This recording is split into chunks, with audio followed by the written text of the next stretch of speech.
सावधान। ड़मो अरहंताड़म ड़मो सिद्धाड़म ड़मो आयरियाड़म ड़मो वज्झायाड़म ड़मो लोए सब साहूड़म।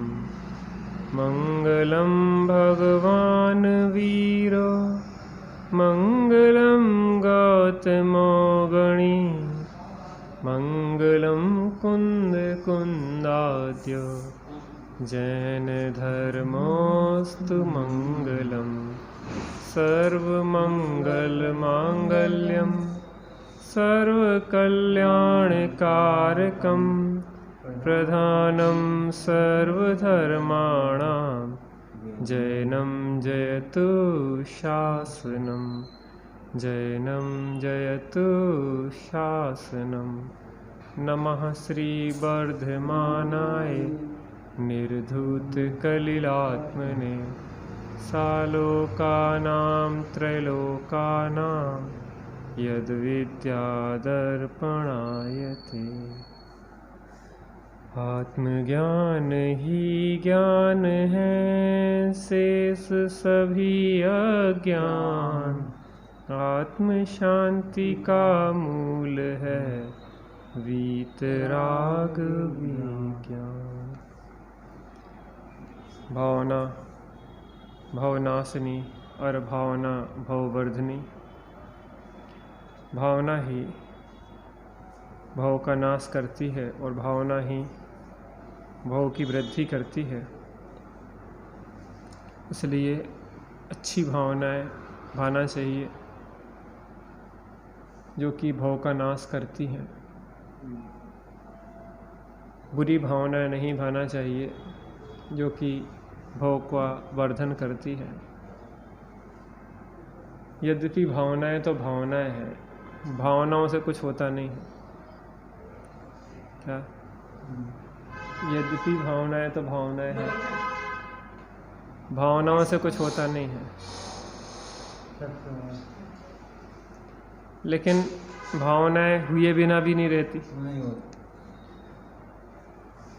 यद्यपि भावनाओं से कुछ होता नहीं है, लेकिन भावना हुए बिना भी नहीं रहती।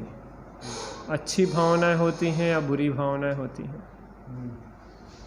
अच्छी भावना से हमारे लिए शुभ कर्मों का आश्रय बंद होता है, भविष्य में स्वर्ग आदि की प्राप्ति होती है।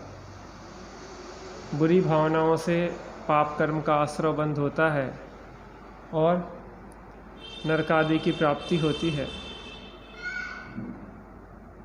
यद्यपि भावनाएं व्यक्ति की व्यक्तिगत चीज़ है, वो स्वतंत्र है उसको भाने के लिए। अच्छी भावनाएं भाए या बुरी भावनाएं भाए, शुभ भावनाएं भाए या अशुभ भावनाएं भाए, परद्रव्य में उसकी अर्थ क्रिया नहीं होती, अर्थात परद्रव्य में उन भावनाओं का कार्य नहीं होता, लेकिन अपने अंदर बहुत बड़ा प्रभाव पड़ता है उसका। बुरी भावनाएं हमें वर्तमान में दुखी करती हैं और भविष्य के लिए दुखद कर्मों को बांधती हैं। भली भावनाएं हमें वर्तमान में आनंदित करती हैं, भविष्य के लिए शुभ कर्मों का बंद कराती हैं। इसलिए भावनाओं का बड़ा महत्व है। अपने यहाँ 12 भावनाओं की चर्चा है जो वैराग्य की जननी है। नित्य असरण संसार एकत्व अन्यत असुचि आश्रव बंध संबर निर्जरा लोक बोधि दुर्लभ और धर्म। ये 12 भावनाएं। 16 कारण भावनाओं का भी महत्व है। कहा जाता है 16 कारण भावनाएं तीर्थंकर प्रकृति के आश्रव बंध का कारण है। क्या है? तीर्थंकर प्रकृति का आश्रव बंध का कारण है। इसलिए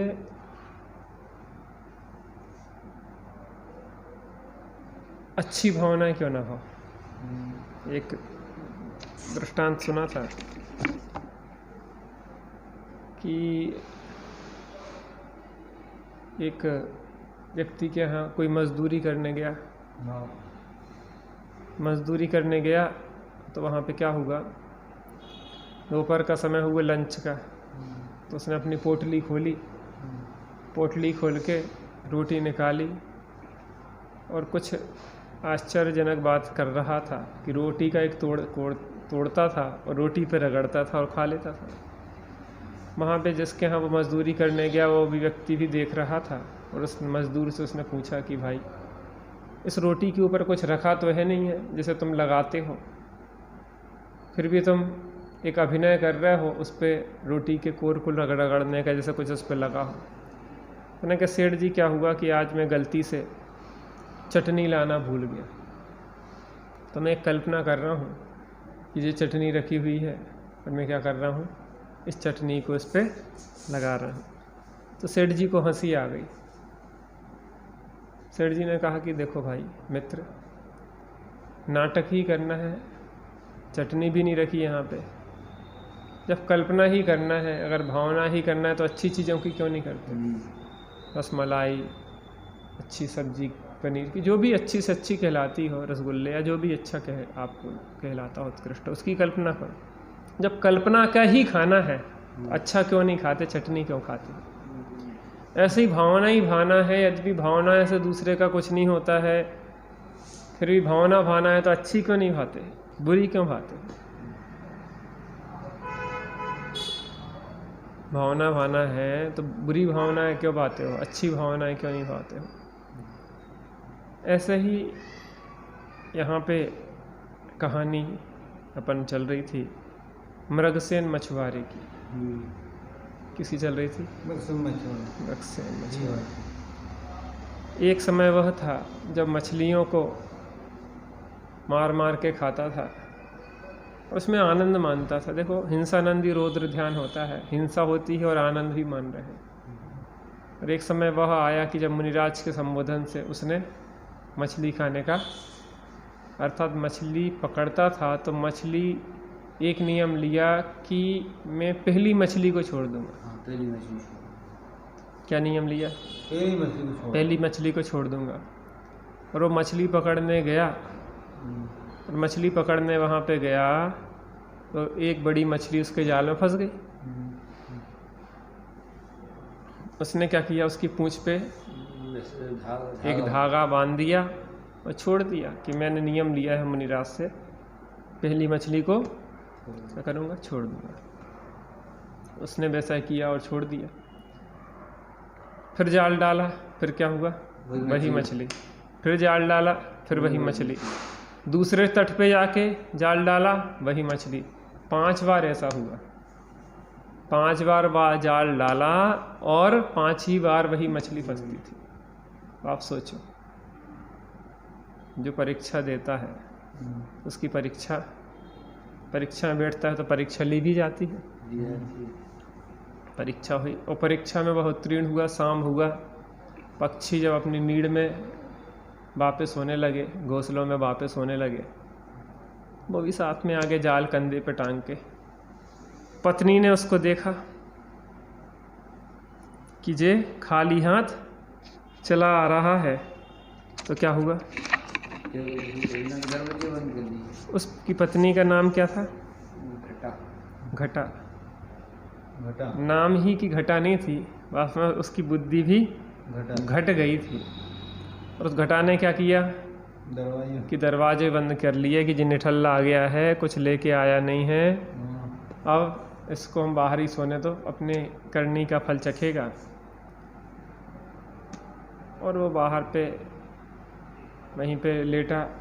मुनिराज से पंच नमस्कार मंत्र सीखा था और कहा था मुनिराज ने कि जब भी समय मिले तो पंच नमस्कार मंत्र का स्मरण करते रहा करो। तो वो अपने आज बहुत आनंदित था। यद्यपि घर के दरवाजे तो लग गए थे, लेकिन उसे ऐसा लगता था कि मोक्ष के दरवाजे खुल गए। और वह व्यक्ति वहीं पे एक लकड़ी पड़ी थी, वहीं पे जाके उस पर सरहाना बना के लेट गया, नमोकार मंत्र का स्मरण कर रहा था। उतने में एक काला नाग वहाँ से आया और उस काले नाग ने उसको डस दिया।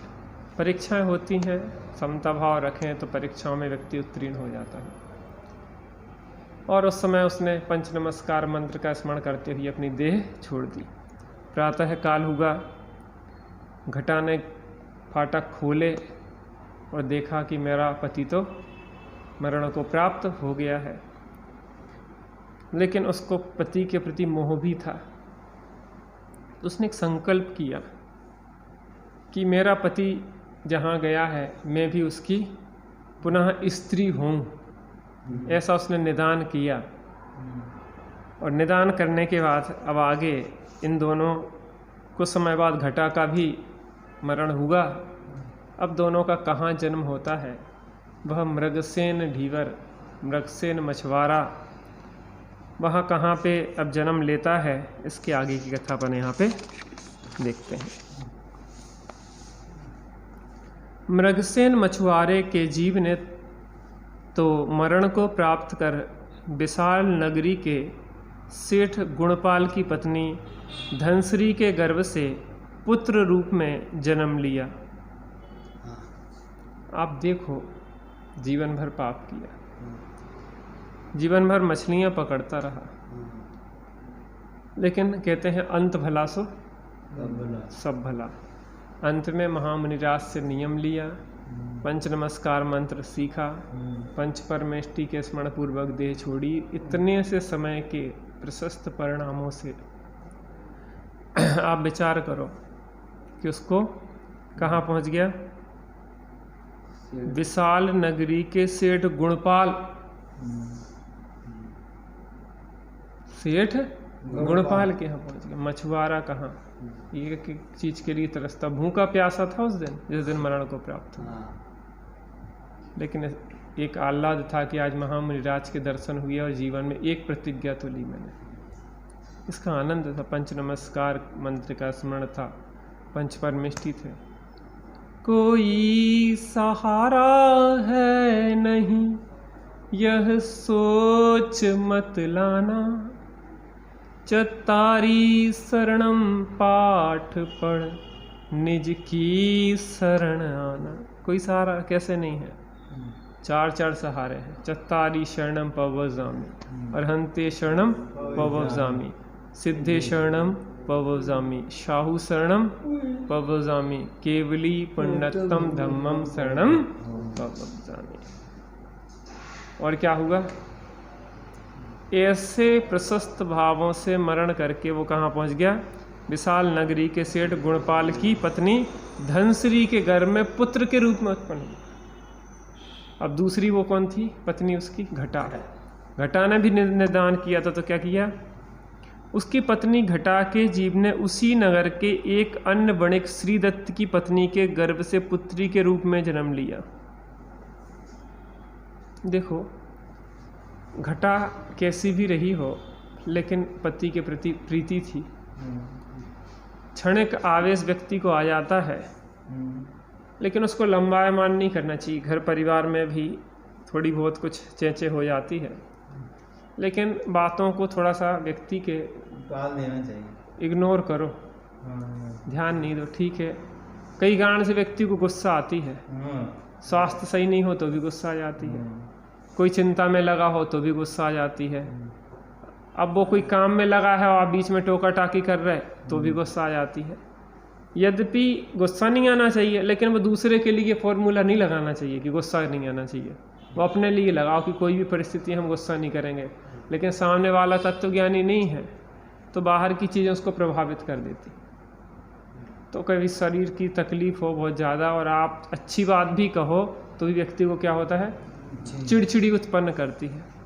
इसलिए अपने को तो एक ही सूत्र रखना है याद कि अपन कभी अपन प्रभावित ना हो किसी भी स्थिति से। स्वास्थ्य हमारा ठीक ना हो तो भी हम चिड़चिड़ाएं नहीं, बाहर की प्रतिकूलताएं हो तो भी हम चिड़चिड़ाएं नहीं, सहजता रखें। लेकिन दूसरे से आप अपेक्षा नहीं रखो कि इसको ऐसा नहीं करना चाहिए।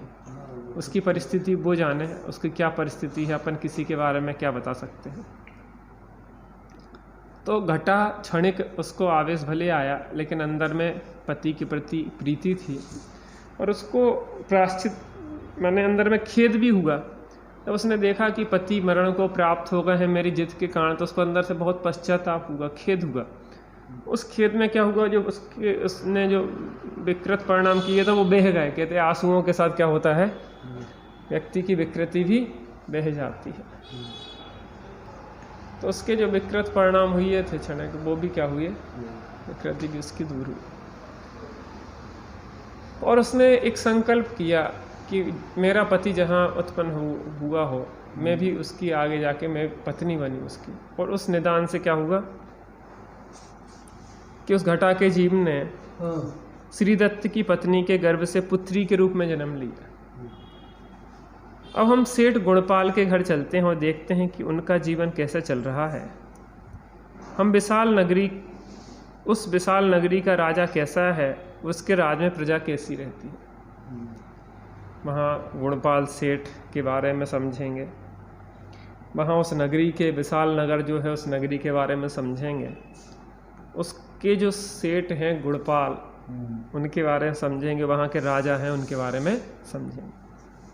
एक दिन विशाल नगरी का राजा विश्वंधर जब वन क्रीड़ा के लिए जा रहा था, तब मार्ग में उसने अपनी सखियों के साथ क्रीड़ा करती हुई सेठ गुणपाल की कन्या बंधुश्री को देखा। बंधुश्री कौन है? सेठ गुणपाल की पुत्री। पूर्व में कौन थी? कौन थी पूर्व में? उसकी पत्नी। किसकी? मृगसेन धीवर की पत्नी। क्या नाम था उसका? घटा। उसने निदान करके कहाँ क्या बन गई? सेठ की लड़की नहीं थी? नहीं, सेठ गुणपाल की लड़की तो ये थी, दूसरे सेठ की जगह हुई है। हाँ, श्री दत्त सेठ का हुई ना। अच्छा, घटा दूसरे जगह हुई। हाँ। चलो आगे आएगा, सही कह रहे हैं ये उसने राजा ने शादी के लिए खबर भेजी। अच्छा, ये दूसरी। हाँ ठीक, आप सही कह रहे हैं। अब हम सेठ गुणपाल के यहाँ घर चलते हैं और देखते हैं कि उनका जीवन कैसा चल रहा है। उस विशाल नगरी का राजा कैसा है और उसके राज में प्रजा कैसे रहती है। एक दिन विशाल नगरी का राजा विश्वंधर जब वन क्रीड़ा के लिए जा रहा था, तब मार्ग में अपनी सखियों के साथ क्रीड़ा करती हुई सेठ गुणपाल की कन्या बंधुश्री को देखा। उस अनिद्य सुंदरी को देखते ही राजा काम पीड़ित हो गया। इसको देख के ऐसी सुंदर थी, इतनी सुंदर थी कि वहाँ का राजा जो विश्वंधर था उसके ऊपर आसक्त हो गया। कई बार सुंदरता भी अभिशाप बन जाती है। सुंदरता भी अनेक प्रकार की विपत्तियों का कारण बन जाती है। लोग कहते हैं हमें सुंदर होना चाहिए, वो इतने सुंदर हैं, वो इतनी सुंदर लगती, वो इतने सुंदर लगते। लेकिन सुंदरता क्या होता है, कई बार अभिशाप बन जाती है और हमारे लिए दुखदायक सिद्ध होती है। इसलिए जो भी रूप मिला है उसके लिए क्या रखना चाहिए? सहजता से स्वीकार करो। सुंदरता मिली है तो अहंकार नहीं करो, और अगर बदसूरतता है तो उसमें भी दीनहीन नहीं होना चाहिए, क्योंकि सब कर्मोदय की स्थितियां हैं। अगर आप कुरूप हैं तो ये विचार करें कि भैया अगर सुंदर होते तो हमें कितनी विपत्तियां आ सकती थी। कुरूप है तो कोई देख तो नहीं रहा, कम से कम हमारा सिर सुरक्षित है। यहाँ पे जो सौंदर्य था उसका, बंधुश्री का, उस बंधुश्री के सौंदर्य ने इसको इस संकट में डाल दिया।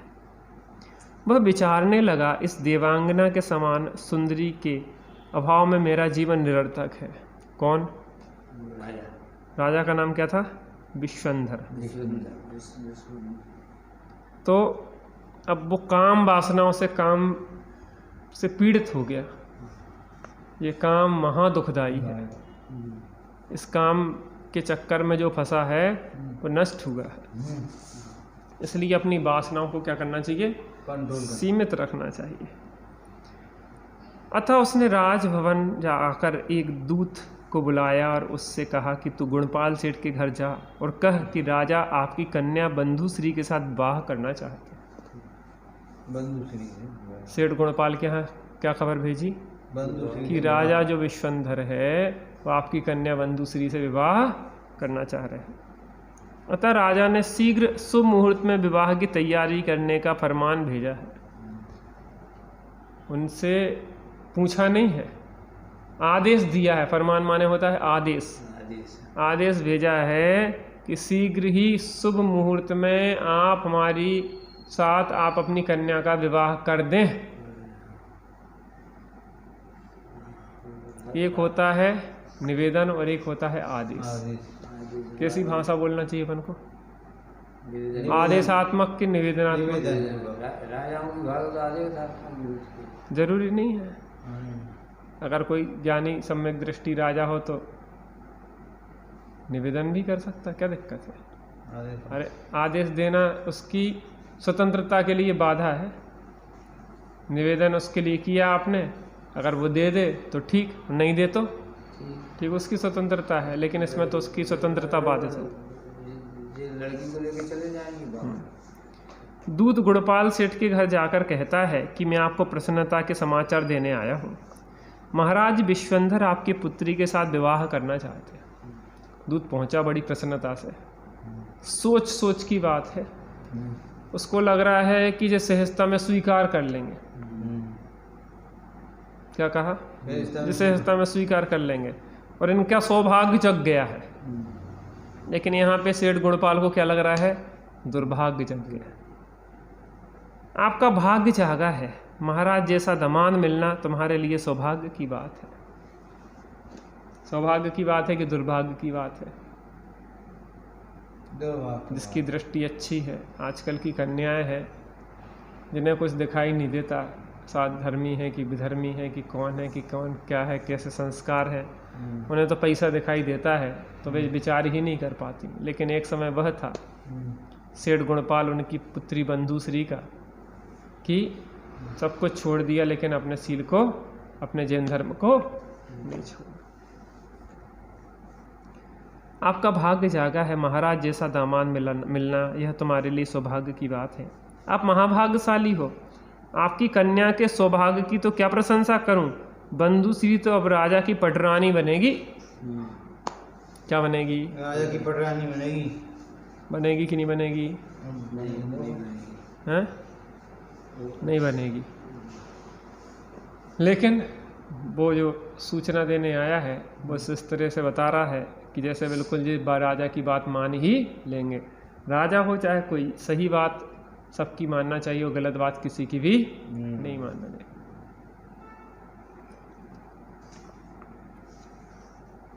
गुणपाल सेठ दूत के वचन सुनकर विचारने लगा कि कन्या सदा दिगंबर जैन धर्मी को ही देना चाहिए। विधर्मी को कन्या देना तो महापाप है। महान जैन धर्म मिला है, जिन शासन की छत्र छाया सच्चे देवशाद गुरु वीतरागी भगवंतों की छत्र छाया मिली है, साधर्मी मिले हैं, इनको छोड़ के कहाँ जाए। जैसे हमारी संस्कृति सभ्यता का ज्ञान नहीं है, जैसे आचार विचार सम्यक नहीं है, हमारे आचार विचारों का मेल नहीं है, सच्चे देवशाद गुरु की भक्ति जिसके हृदय में नहीं है, हम कैसे उसको अपना सकते हैं। कन्या सदा दिगंबर जैन धर्मी को ही देना चाहिए। विधर्मी को कन्या देना तो महापाप है। राजा जैन धर्मी नहीं है, विधर्मी है, इसलिए कुछ भी हो मैं विधर्मी राजा को अपनी कन्या नहीं दूंगा।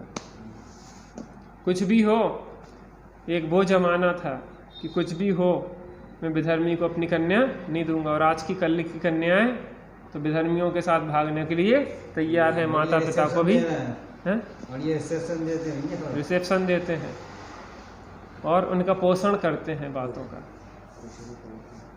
गलत कर रहे हैं और गलती का पोषण करना ये बहुत बड़ी बात है। हिंसा और हिंसानंदी रौद्र ध्यान, चोरी करना और चोरियानंदी रौद्र ध्यान, परिग्रह रखना और परिग्रहानंदी रौद्र ध्यान। माने आप विधर्मी को अपनी कन्या दे रहे हैं, चलो कोई बात नहीं, कन्या ने जबरदस्ती शादी कर ली आपकी बिना मर्जी के, तो उससे संबंध नहीं रखना चाहिए। उससे कहो कि तुम जानो तुम्हारा काम जाने, हम तो तुम्हारे साथ दुर्गति के पात्र नहीं होंगे, क्योंकि तुम जो कर रही हो उसकी जिम्मेदारी तुम्हारी है, हमारी नहीं है। लेकिन आज का ज़माना ये है कि गलत कर रही हैं बच्चियां, हम उनका साथ दे रहे हैं। इसका मतलब आप क्या कर रहे हैं, अपने बच्चों को जैन धर्म से दूर कर रहे हैं, आप उन्हें दुर्गति का पात्र बना रहे हैं। छने पानी में पहले कहा जाता था कि भैया छने पानी में जन्म हुआ, महासौभाग्य है, जैन धर्म मिलना महासौभाग्य की बात है, लेकिन हमने उसको दुर्भाग्य में बदल दिया। और क्या होता है कि एक व्यक्ति की लड़की ने जैनेतर में शादी की और फिर उसने उसको पोषण किया, उसके साथ रहे, उसको रिसेप्शन दिया, फंक्शन कर लिया, तो दूसरे लड़कियों का भी हौसला बढ़ जाता कि अरे यार देखो उनकी लड़की ने कर लिया, उनकी ने कर लिया, हम कर लेंगे तो कौन सा हो गया। और आज तो ये फैशन चल गया है कि पढ़ाई में सब कोई धर्म वरम कुछ नहीं होता, दिगंबर श्वेतांबर सब एक है, सब एक ही है। और ये बात आपको लगती है मॉडर्न, जबकि ये मॉडर्न नहीं है, ये आपकी नासमझी है। जिन शासन के संस्कार एक अलौकिक संस्कार है, जिन शासन जैसे संस्कार अन्यत्र कहीं भी नहीं है। ऐसा जिन शासन पाके हम क्या करें, जिन शासन को छोड़ दें तो जिन शासन कलंकित हो जाता है, जिन शासन की ध्वजा झुक जाती है। देखो अपने यहाँ जेनेतर लड़कियां तो लाई जा सकती हैं, अपने यहाँ जेनेतर लड़कियां तो लाई जा सकती हैं, लेकिन लड़कियों का विवाह 3 काल में भी जेनेतर से नहीं किया है। चक्रवर्ती भी मिलेच्छखंड की कन्याओं से विवाह करता है और उसको, लेकिन उसका गण विसर्जन किया जाता है। वो अब उस परिवार में नहीं जाएगी, वहाँ के देवी देवताओं को नहीं मानेंगी, कुल परंपराओं को नहीं मानेंगी और यहाँ पे सच्चे देवशाद गुरु को ही मानेंगी। जो पहले उसको नियम दिलवाया जाता है, अष्टमूल गुणों का नियम दिलवाया जाता है, गण विसर्जन, उसके जो देवी देवताओं को मानती थी उनका त्याग करवाया जाता है, तब उसको स्वीकार करते। ऐसा नहीं कि फिर सब चलता रहे, ये भी परंपरा है। तो पिता के अंदर चिंता लग गई कि हम विधर्मी के साथ विवाह नहीं करें। आप सोचो कि आज के समय में तो राजा क्या फकीर मिल रहे हैं और उनके पीछे जैन धर्म छोड़ना चाह रहे हैं, और यहाँ पे तो राजा की बात है, उस राज्य का राजा चाह रहा था विवाह करना, फिर भी नहीं करा। ये आप महसूस करिए।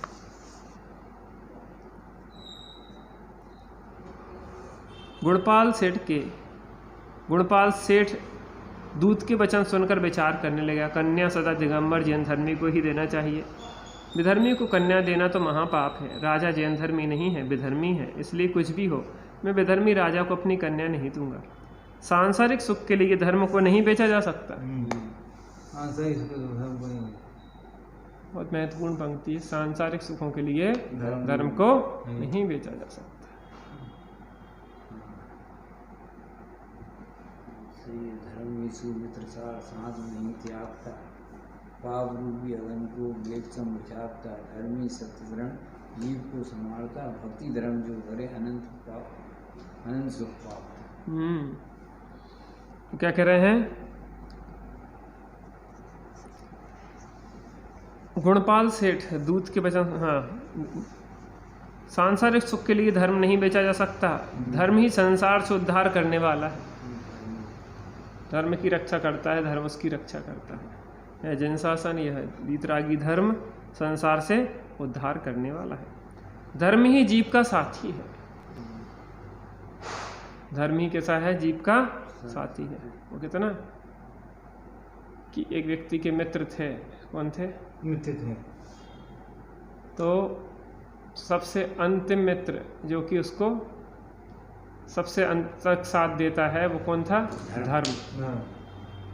बाकी मित्र तो वहीं की वहीं छोड़ देते हैं। इसके बिना जीवन जीना व्यर्थ है। जो व्यक्ति सांसारिक प्रयोजन में आकर अपनी कन्या विधर्मी को देता है, वह निंदनीय है। क्या चाहते आप आखिर? उस बच्ची के पीछे जैन नहीं लगे, फिर उसकी संतानों के पीछे जैन नहीं लगे। एक सौभाग्य मिला था, उसको भी हमने दुर्भाग्य में बदल दिया।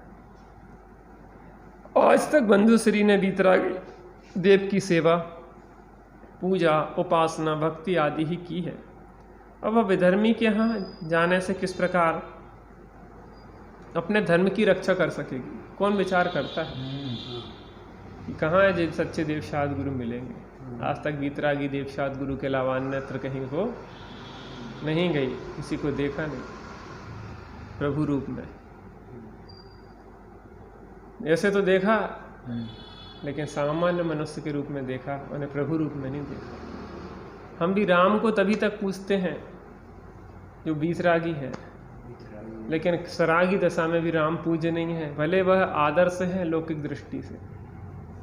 लौकिक आदर्श महापुरुष हो सकते हैं, लेकिन वह पूजनीय नहीं हो सकते, वंदनीय नहीं हो सकते।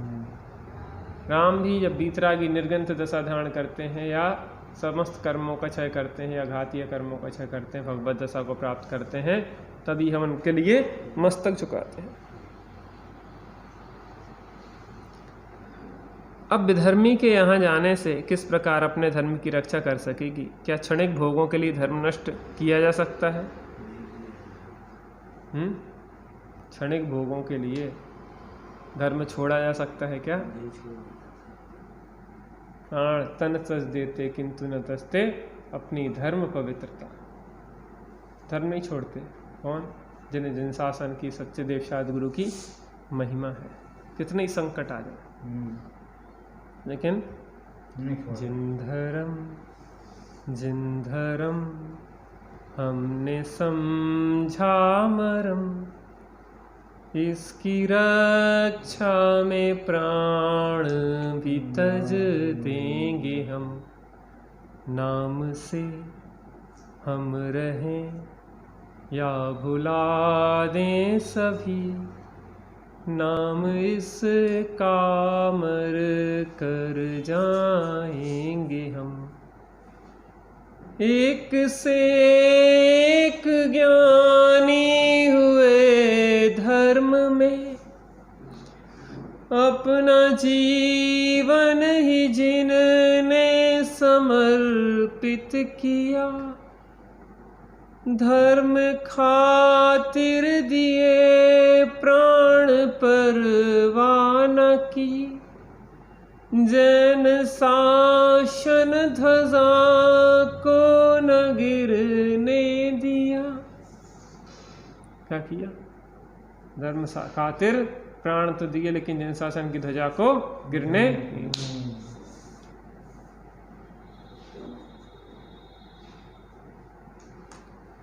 प्राणों को दे दिया, प्राणों की आहुति दी, लेकिन जन धर्म को नहीं छोड़ा। आहा। क्या क्षणिक भोगों के लिए धर्म नष्ट किया जा सकता है? नहीं, धर्म कदापि नष्ट नहीं किया जा सकता। मैं अपनी कन्या का विवाह जैन धर्मावलंबी के साथ ही करूंगा, भले ही वह गरीब ही क्यों नहीं हो। किससे करूंगा? जैन धर्मावलंबी के साथ करूंगा, चाहे वह गरीब ही क्यों ना हो। धनादि एवं राजादि का पद क्षणिक है, विनाशिक है, पराधीन है। धनादि और राजादि के पद कैसे हैं? क्षणिक है, विनाशिक है और पराधीन है। आज है, कल नहीं है। आज मोदी है, कल नहीं है। आज नहीं है, कल आ जाएगा। आज धन प्रतिष्ठा नहीं है, आज नहीं है, कल आ जाएगा। आज राजपद नहीं है, कल आ जाएगा। उसकी क्या कीमत? परंतु दिगंबर जैन धर्म शाश्वत वस्तु है, यही आत्मा का साथी है, इसको छोड़कर कोई पदार्थ अपना नहीं है।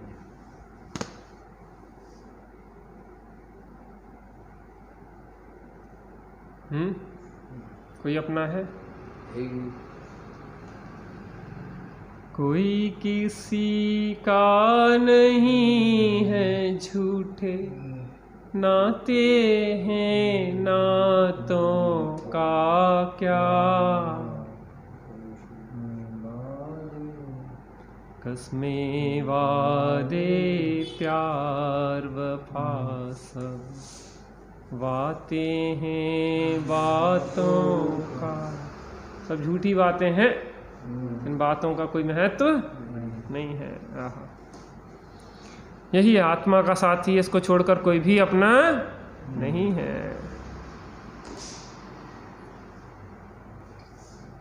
आहा। परंतु दिगंबर जैन धर्म शाश्वत वस्तु है, यही आत्मा का साथी, इसको छोड़कर कोई भी पदार्थ अपना नहीं है। इस प्रकार विचार सागर में मग्न सेठ गुणपाल व्यथित हो गया। उसने राजा के दूत को मीठे वचनों से समझाकर विदा किया। तत्पश्चात अपनी पत्नी धनश्री को बुलाकर उसका अभिप्राय जानने के लिए सेठ कहने लगा, महाप्रतापी विश्वंधर महाराज बंधुश्री के साथ विवाह करना चाहते हैं।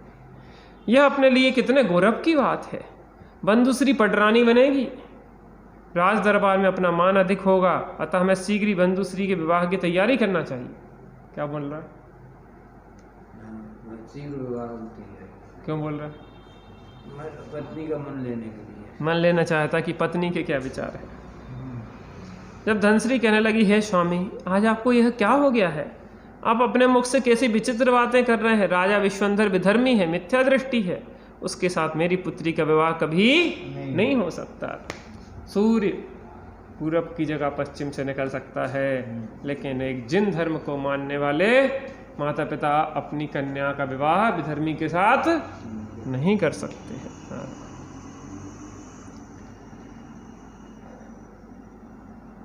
उसके साथ मेरी पुत्री का विवाह कभी भी नहीं हो सकता। बीतरागी प्रभु की सेवा रहित रूप, लावण्य, विद्या, धन, वैभव आदि सब व्यर्थ है। जहाँ बीतरागी परमात्मा नहीं है, जिनकी सेवा नहीं है, वहाँ सब रूप, लावण्य, धन आदि व्यर्थ है।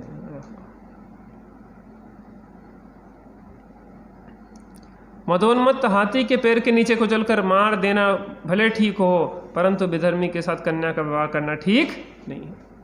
कन्या को हाथी के पैर के नीचे मर जाए, लेकिन विधर्मी के साथ संबंध किसी हालत में हम जोड़ेंगे नहीं। जो व्यक्ति धर्म की अपेक्षा राज्य और वैभव को अधिक महत्व देता है, वह निम्न श्रेणी का होता है। धर्म की अपेक्षा राज्य वैभव को अधिक महत्व देता है, वो सबसे निंद है। उसने धागे के लिए हीरो रत्नों का हार तोड़ डाला है, जिसने राख के लिए चंदन की लकड़ी को जला दिया है, कौओं को भगाने में चिंतामणि रत्न फेंक दिया है। क्योंकि दिगंबर जैन धर्म के समक्ष राज्य वैभव सब कैसा है? तुच्छ है। अतः उस क्षणिक वैभव की तुलना दिगंबर जैन धर्म के साथ नहीं हो सकती है। हो सकती है?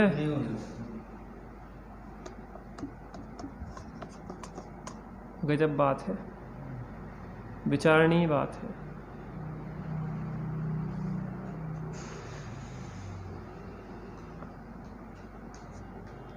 हे स्वामी, आश्चर्य की बात है कि आप दिगंबर जैन धर्म के मर्मज्ञ होने पर भी ऐश्वर्य को महत्व दे रहे हैं। पत्नी किसको तिरस्कार कर रही है, धिक्कार दे रही है? पति को, कि आप जिन धर्म को मानने वाले हैं, जिन धर्मी हैं, और आप धन को महत्व दो, आप पद को महत्व दो, आप प्रतिष्ठा को महत्व दो, आपसे ये आशा मुझे नहीं है। क्या आपने अनित्य सुख को हितकारी मान लिया है? इंद्रिय के भोग कैसे हैं? अनित्य हैं, अनिष्ट हैं, और इनको आपने सुखकारी मान लिया है। क्या आप बंधुश्री को नरक में डालना चाहते हैं?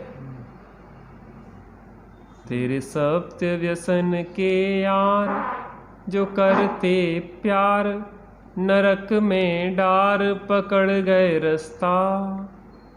सब भग गए पीर बजीर बांध के वस्ता। कोई पास वकील न आया जिन कुमति कानून सिखाया। तू पड़ा घोर दुख पाया, ना किन्हू आन बचाया। माटी में मिलेगी देह, होएगी खेह, इसी के नेह पड़ा दुख भरना। अवलिया सिद्ध परमेष्ठि तुम्हारा सरना। क्या बंधुश्री को नरक में डालना चाहते हैं? आपकी पुत्री अत्यंत धर्मानुरागिनी है, जिन धर्म की भक्त है। यदि उसका विवाह विधर्मी के साथ होगा तो उसका उद्धार होना असंभव हो जाएगा। फिर कहाँ ये बात सुनने को मिलेगी? कहानी पढ़ना दुर्लभ है। संसार में अनंत काल परिभ्रमण करते करते अत्यंत कठिनता से दिगंबर जैन धर्म की प्राप्ति हुई है। अनंत काल बीत गया है, उसके बाद बहुपुण्य पुंज प्रसंग से जैन धर्म हमको मिल गया।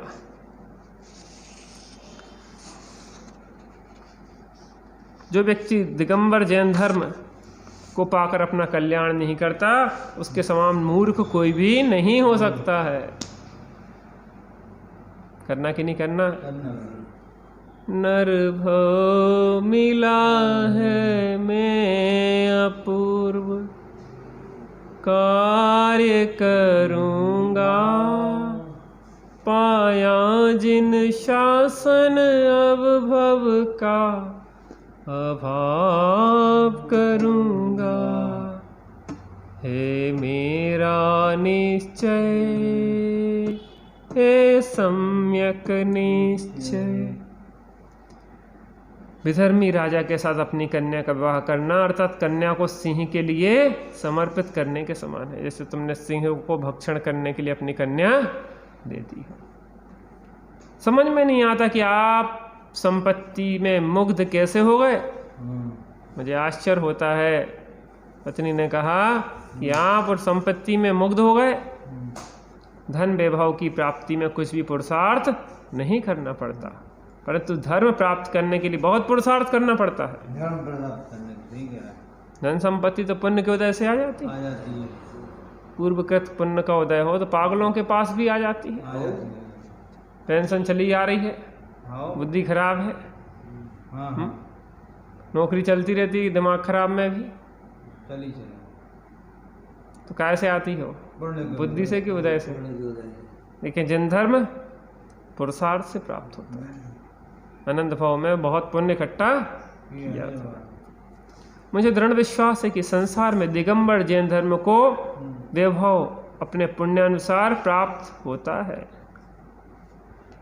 मुझे विश्वास है कि संसार में दिगंबर जैन धर्मी को वैभव अपने पुण्यानुसार प्राप्त होता है। विभूतियाँ उसके चरणों की दासी बन जाती हैं। जैन धर्मी के चरणों में विभूतियाँ स्वयं में दासी बन के लौटती रहती। जो क्षणिक ऐश्वर्य को देखकर जैन धर्म को छोड़ देता है, वह कांच की चमक को देखकर माणिक को छोड़ देने वाले के समान है। क्या? जो क्षणिक ऐश्वर्य को देखकर जैन धर्म को छोड़ देता है, वो कांच के लिए रत्नों को छोड़ देता हो, उस मूर्ख की तरह है। मिथ्या दृष्टि का वैभव स्थिर नहीं रहता। मिथ्या दृष्टि का वैभव तो थोड़ी देर के लिए है, उसके बाद वह नष्ट होने वाला है। उसकी संपत्ति थोड़े ही दिनों में नष्ट हो जाती है, वह दर दर का भिखारी बनकर भटकता है। पूर्व का पुण्योदय है, तब तक व्यवस्थाएं बन रही हैं। जहाँ पुण्य पूर्व का क्षीण हुआ, उसको दर दर की ठोकर खाना है। ऐश्वर्य होना कोई बड़प्पन नहीं है, परंतु सत्य दिगंबर धर्म को धारण करने से ही मनुष्य महान बन जाता है। वाह विभूति तो उदय आश्रित है, लेकिन जिन धर्म को धारण करना बहुत पुरुषार्थ आश्रित है। आप बुद्धिमान हो, धर्मात्मा हो, धर्म के वास्तविक स्वरूप को जानने वाले हो, तो भी आपको ऐसा भ्रम क्यों हुआ? पत्नी कह रही है पति से, क्या कह रही है? धनश्री कह रही है। किससे कह रही है? पति का नाम क्या है? गुणपाल से कह रही है धनश्री कि आपकी बुद्धि को क्या हो गया, मुझे विश्वास नहीं होता। आप स्वयं विचार करो, मेरी बात आपको कैसी लगती है, मैं आपको क्या उपदेश दे सकती हूँ। आप विशेषज्ञ हो, शास्त्र की मर्यादा के ज्ञाता हो, इस प्रकार मुझे आपकी आज्ञा ही सिरोधार है। फिर भी मैंने आपकी आज्ञा अनुसार अपने विचार आपके समक्ष प्रस्तुत किए, अतः आप जो भी निर्णय करेंगे उचित ही होगा, इसका मुझे पूरा विश्वास है। ये है, अपनी बात थोप नहीं रही। वो क्या कह रही है कि मैंने अपनी बात प्रस्तुत की, और वो तब की जब आपका आदेश हुआ। आपने मेरा इस विषय में विचार मांगा और मैंने अपना विचार दो टूक दे दिया कि हमारा विचार तो इस प्रकार है कि प्राण चले जाए लेकिन विधर्मी को अपनी कन्या नहीं देना चाहिए। यह बात सुनकर गुणपाल सेठ अपनी पत्नी से कहता है, धर्मानुरागिणी, तुम्हारी बुद्धि और उच्च विचार जानकर मेरे हृदय में अत्यंत प्रसन्नता हो रही है। मैंने तो मात्र तुम्हारा भाव जानने के लिए यह कहा था। मैंने इसलिए यह कहा है कि तुम्हारी सोच इस विषय में क्या होती है। कहीं तुम धन के लिए, पद के लिए जिन धर्म को छोड़ने को तैयार तो नहीं हो जाती। मैं भी विधर्मी को कन्या देने के पक्ष में सर्वथा नहीं हूँ। मेरा विचार तो कन्या का विवाह साधर्मी के साथ ही करने का है, अतः बंधुश्री को बुलाकर उसके विचार भी जान लेना चाहिए, क्योंकि विवाह में कन्या की सलाह लेना भी अत्यंत आवश्यक होती है। अब क्या होगा, मंदुश्री तैयार हो जाएगी क्या? नहीं होगी। होगी कि नहीं होगी? नहीं होगी। नहीं होगी तो क्या होगा? सेठ जी को राजा परेशान करेगा क्या? अरे वो सेठ जी क्या करेंगे क्या नहीं करेंगे, आगे अपन कथा में देखेंगे। अपन को क्या पता अभी, हाँ कथा में आगे देखेंगे हाँ कि आगे क्या होने वाला है। हाँ। मंदुश्री तैयार हो जाए नहीं होगी। नहीं। हैं कि नहीं होगी राजेश भाई? अब कल देखें क्या कल देखेंगे क्या होता है। अब यहाँ तक अपनी कथा को यहीं पे विराम देते हैं। निज निधि निज में बताई, यह अनंत उपकार है उसके लिए जिन वाणी वंदना सतगुरु।